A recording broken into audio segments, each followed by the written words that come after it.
All right, very excited to talk to our next guest here at Media Day. We talked to this guy at Media Day when he first made the Heat roster. Now he is a very, very wealthy man, much deserved. Congratulations. I know that makes you bashful.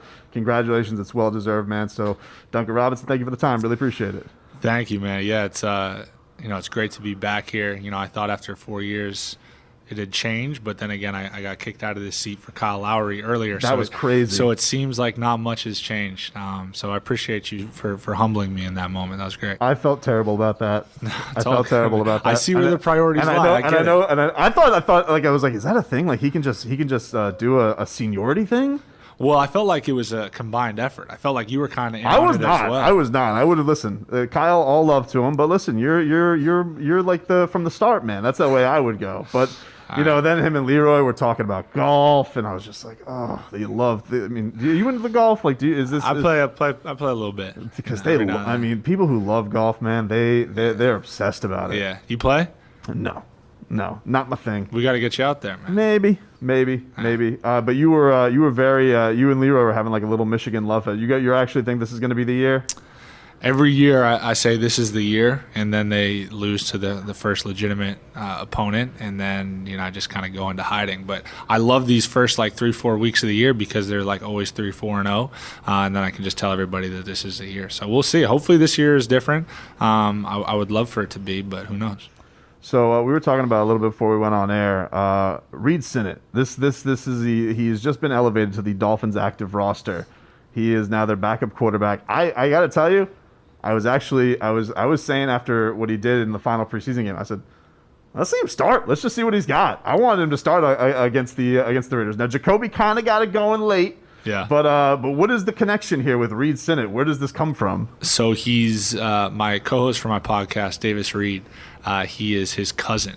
So I've gotten to know Reed pretty well since he's been down in Miami, Fort Lauderdale or Davie, wherever they're right. based out of. But yeah, so I've gotten to connect with him, and it's funny. Early on, he was just on the practice squad, so I didn't really have a great kind of representation of how good he was. But then I saw him slinging it in the preseason, and I'm like, especially when Tua went down, I'm like, I say we just roll this guy out here. I'm a pseudo Fins fan now. I've been down in Miami for a little while, so I'm kind of on the bandwagon now. Is that because are you doing that because it's like Tom Brady left the Patriots and now you're rats off a ship on them? Like, is that how that goes? No. Honestly, like being a Patriots fan, just it wasn't really that fun there for a little while. We were just winning, all the time, and then I left, and now I feel like I'm kind of like removed from New England as well. So I figured if I'm going to be in Miami, I'm going to make this my mainstay, my residence, and I should take some fandom. Let me ask you this, because do you listen, like when you were growing up, did you listen to Boston sports radio at all? Like, was that a thing for you? Because we will tune into it when something bad. It's one of my favorite things. I love tuning into other sports radio markets because they're not like Miami. We're like kind of very laid back. We like to goof around. They will call people bums and want them off the team and all of that type of stuff. Like, Philadelphia, they're saying, Ben Simmons, you're dead to me. Boston, they're saying everybody is just the worst. So, did you grow up listening to that? Did you have any consumption of this at WEEI and all those guys? I did actually. My dad would listen to a lot of it in the car. So as a result, just like through osmosis, I started to hear a lot of it. But yeah, I mean, it can get south quickly up there. They're very quick to turn it negative. Just the hyperbole, like that's one of my favorite things about it is, the team will go on a 2-3 game losing streak and they'll just call the season off. You know what I mean? Like the radio will call the season off. So I appreciate that you guys aren't quite to that level. I try to tune in on you guys whenever I can, but I appreciate that you don't take it to that level. Yeah, that's not the style that I go to, but I do like laughing at it because I do like listen, I love a good impassioned sports radio rant as much as the next guy, but the Northeast, man, it's next level with that type of stuff. So yeah, so Reid, he came out, he had a great third preseason game. Like, how much do you relate to that? The idea of just like going onto a roster, just getting the opportunity. Like we were talking to Omer and he was raving about what Duncan did, like that inspires you to come to a place like this because it probably feels weird, like you don't want to be thought of as a guy who opens doors, but that's really the case, man. Like you people see what your story is and where you've gotten to. Like, do you have people like reaching out and saying, man, what you've done means a lot to me or anything like that? Well, first off, I appreciate that. That's honestly part of the reason why I started my podcast is because, for a while I was in denial there over having this idea that I could actually have influence on people. And eventually I just started hearing it enough that, hey, I looked up to you. Hey, your story's incredible. It motivates me that I just felt, you know what? Why don't I lean into this fully? And I felt that the podcast was a more genuine form of communication. It's a little bit, it's much more long form, and can be a long-winded individual. And I just like having fun, just like shooting the shit. I don't know if I can curse on here. You can say whatever you want. And just the banter of it, I very much enjoy. But to take it back to kind of your original thought, Reid, he has an incredible story. A lot of people don't know this, but he was a backup for 3 years in high school, played 1 year, had an opportunity at San Diego, was a backup 3 years at San Diego, played 1 year. So for him, just making the most of that opportunity is something that I totally relate to. Particularly as you move up in sports, the margin for success becomes so thin.